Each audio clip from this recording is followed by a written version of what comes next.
నమస్తే, welcome to our channel. హిందువులన్నా, హిందువుల దేవాలయాలన్నా, హిందువుల దేవుళ్ళన్నా, హిందువుల సాంప్రదాయాలన్నా, హిందువుల ఆచారాలన్నా ప్రతి ఒక్కరికి కామెడీ అయిపోయింది. దాని మీద కామెడీలు చేస్తూ ఉంటారు. ఎందుకంటే హిందువుల్లో ఐక్యమత్యత ఉండదు. హిందువులు కులాలుగా విడిపోయి ఉంటారు, వర్గాలుగా విడిపోయి ఉంటారు, రాజకీయాల పరంగా విడిపోయి ఉంటారు, ప్రాంతాల పరంగా విడిపోయి ఉంటారు. వాళ్ళలో ఐక్యత ఉండదు. కాబట్టి ప్రతి ఒక్కరికి టార్గెట్ హిందువులే అన్నమాట. సో హిందువుల దేవుళ్ళ మీద, హిందువుల సాంప్రదాయాల మీద, హిందువుల పండగల మీద కామెడీలు చేస్తూ ఉంటారు. అందులో ఈరోజు శివజ్యోతి అంట. శివజ్యోతి ఈమె యాంకరో లేకపోతే న్యూస్ రీడరో నాకు తెలియదు, కానీ బెట్టింగ్ యాప్లు ప్రమోట్ చేసిందని మాత్రం నాకు తెలుసు. శివజ్యోతి ఈరోజు తిరుమల తిరుపతి దేవస్థానానికి దర్శనానికి వెళ్తే అక్కడ భక్తులకు ప్రసాదాలు ఇస్తారు కదా, ఉచితంగా ఇచ్చేటువంటి ప్రసాదాలను ఆమెతో పాటు వెళ్ళినటువంటి ఒక అతను తీసుకుంటా ఉంటే ఈమె ఏమని కామెంట్ చేసిందంట, తిరుపతిలో రిచెస్ట్ బిచ్చగాళ్ళమన్న శివజ్యోతి, శివజ్యోతిపై భక్తులు హిందూ సంఘాలు ఆగ్రహం, ఉచితంగా ఇచ్చే స్వామివారి ప్రసాదాన్ని అడుక్కోవడం అనడం, నవ్వుతూ కామెంట్ చేయడం నవ్వుతూ మాట్లాడడం కాదు, కామెడీ చేయడం కాదు. చేసినటువంటి కామెడీని ఎంత ధైర్యం ఉంటే వీడియో తీసి సోషల్ మీడియాలో పోస్ట్ చేస్తుంది. చేస్తుంది ఎందుకంటే హిందువుల్లో ఐక్యత లేదు కాబట్టి ఏమీ చేయలేరు అనేటువంటి భరోసా అన్నమాట. తిరుపతి ప్రసాదాలపై శివజ్యోతి కామెడీ. మొన్నటికి మొన్న అంబానీ వెళ్ళాడు, ముఖేష్ అంబానీ వెళ్ళాడు. ముఖేష్ అంబానీ ఏ విధంగా దేవుడు ముందర ప్రవర్తించాడో ఒకసారి చూడండి. ఇలాంటి వాళ్ళు ఏ విధంగా ప్రవర్తిస్తున్నారో చూడండి. ఇలాంటప్పుడే మనకు ఒక సామెత గుర్తు వస్తుంది, అన్నీ ఉన్న ఆకు అణుగిమణుగి ఉంటుంది, ఏమీ లేని ఇట్లా ఆకులు ఎగిరెగిరి పడతాయని చెప్పి. ఆయన ఎంత భక్తి శ్రద్ధలతో ఎంత బాగా మొక్కుకొని, ఆయనకి ఇంకేం కావాలనో నాకైతే అర్థం కాలేదు, కానీ ప్రపంచ కుబేరుడు, ఏసియాలోనే 1 or 2లోనే ఉన్నాడు. అలాంటి ఆయన ఇంకేం కావాలని వచ్చి కోరుకున్నాడో అది పక్కన పెడితే ఆయన భక్తి శ్రద్ధలు చూస్తే నిజంగా ఆశ్చర్యం వేసింది. ఆయన 100 కోట్ల రూపాయలు ఇలాంటి వాళ్లకు ఫ్రీగా ప్రసాదాలు పెట్టడానికి 100 కోట్ల రూపాయలు అయితే అక్కడ డొనేషన్స్ కూడా ఇచ్చి వెళ్ళారు ఆ రోజు. ఆయనేమో అలా ప్రవర్తిస్తాడు. ఇలాంటి వాళ్ళు వచ్చి వీడియోలు తీసి హిందువుల మీద, హిందువుల దేవుళ్ళ మీద కామెడీ చేస్తారు. ఏమంటుందంట, రిచెస్ట్ బెగ్గర్లు అడుక్కుంటున్నారంట. దాన్ని అడుక్కోవడం అనరు శివజ్యోతి గారు, దాన్ని ప్రసాదం స్వీకరించడం అంటారు. మిమ్మల్ని ఎవరైనా రమ్మన్నారా తిరుమలకు? ఎవరైనా బొట్టు పెట్టి నీకేమైనా ఆకు వక్క పెట్టి తిరుమలకు రామ్మా, నువ్వు రాకపోతే తిరుమలలో అన్నదానం అంతా ఆగిపోతా ఉంది, నువ్వు వచ్చి తిరుమలను ప్రమోట్ చేయండి అని నిన్నెవరైనా అడిగారా? నువ్వేదో మొక్కొని ఉంటావు, అది మొక్కు తీరిందని దర్శనానికి వెళ్ళి ఉంటావు, వెళ్ళి అక్కడ కామెడీలు చేస్తే ఎట్లా? ఇలాంటి వాళ్ళ దగ్గర క్షమాపణలు కోరుతున్నారు సోషల్ మీడియాలో. క్షమాపణలు కాదు కోరవలసింది. ఇలాంటి వాళ్ళని ఏం చేయాలంటే, మనం ఇప్పుడు మన ఊర్లో పోలీస్ స్టేషన్కి వెళ్ళినప్పుడు అక్కడ పెద్ద పోస్టర్ ఉంటుంది, జోబు దొంగలు 420 అని చెప్పి ఫోటోలు పెట్టింటారు కదా.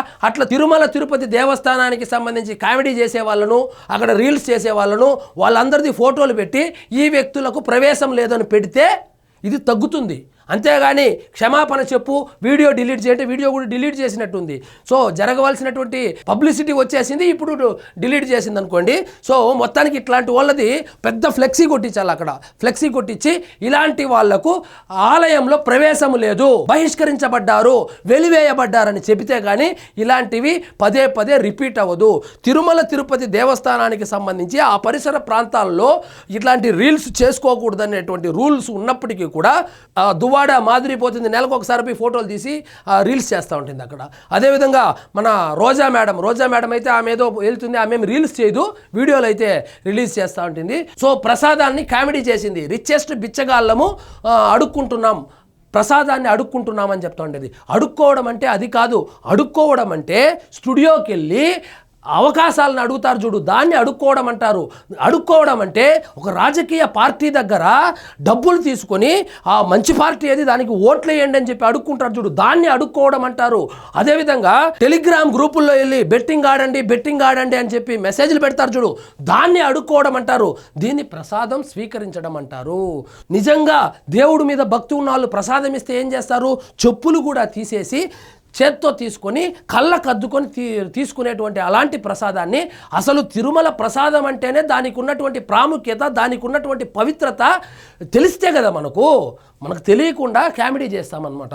కామెడీ చేసి ఈ విధంగా రిచెస్ట్ బిచ్చగాళ్ళము, సో అడుక్కుంటా ఉన్నాము, తిరుమలలో వచ్చి అడుక్కుంటా ఉన్నాము అని చెప్పి ఇలాంటి స్టేట్మెంట్ అయితే ఇవ్వడం జరిగింది. దెబ్బకు సోషల్ మీడియాలో పెట్టినటువంటి ఆ వీడియో కూడా డిలీట్ చేసిందనేటువంటి వార్తలు కూడా వస్తుంది. సో డిలీట్ కాదు చేయవలసింది, అక్కడ ఫోటోలు ఫ్లెక్సీలు పెట్టించాలి. ఇలాంటి వాళ్లకు నిషేధము, వీళ్ళు రాకూడదు అని. ఇప్పుడు మీకు భక్తి లేనప్పుడు పోకూడదు, మిమ్మల్ని ఎవరు రమ్మనలేదు, మీరు అక్కడికి వెళ్తేనే అక్కడ తిరుమలలో రోజు ఇంకా పూజా కార్యక్రమాలు జరుగుతాయనేటువంటి ఇదేమి లేదు కదా. మిమ్మల్ని ఎవరు ఆహ్వానించారు? మీరే వెళ్ళి మీరే అక్కడ కామెడీ చేసి దాన్ని హిందువుల మనోభావాలను దెబ్బతినేలాగా మాట్లాడడము నిజంగా ఇది ఎలా ఉందంటే, ఇది ఒకసారి కాదు, ప్రతి ఒక్కరికి టార్గెట్ హిందువులే, ప్రతి ఒక్కరికి టార్గెట్ హిందూ దేవాలయాలు, హిందూ దేవుళ్ళే. ఇదే ఏదైనా చర్చికి వెళ్ళి ఈ విధంగా కనుక కామెడీ చేసింటే గమ్మునుంటారా? ఇదే విధంగా ఏదైనా ఒక మసీదుకి వెళ్ళి కామెడీ చేసింటే గమ్మునుంటారా? వెళ్ళడం కాదు, వెళ్ళే ధైర్యం చేయగలుగుతారా? ఇలా కామెడీ చేసి ధైర్యం చేయగలుగుతారా? చేయరు. ఎందుకంటే వాళ్ళలో యూనిటీ ఉంది కాబట్టి. ఇలాంటి కామెడీలు చేస్తే సీరియస్గా వచ్చి కొడతారు కాబట్టి. అదే హిందువుల విషయానికి వస్తే కామెడీ చేసినాను పట్టించుకోరు, ఇంకోటి చేసినా పట్టించుకోరు అనేటువంటి ఉద్దేశంతో పదే పదే పదే హిందువుల మనోభావాలు గాయపరిచేలాగా మాట్లాడుతూ ఉన్నారు. సో రాజమౌళి గారు మొన్నేదో మాట్లాడిన దానికే ఎంత వ్యతిరేకత వచ్చిందో చూశారు. సో హిందూ సంఘాలంతా బగ్గుమంటా ఉన్నాయి. ప్రపంచంలో గుర్తింపు పొందినటువంటి రాజమౌళి గారికే తప్పలేదు. మనం ఎంత? సో ఈమె రిచెస్ట్ అంట. రిచెస్ట్ అని మీరు చెప్పకూడదు, రిచెస్ట్ అంటే ఫోర్బ్స్లో రావాలి.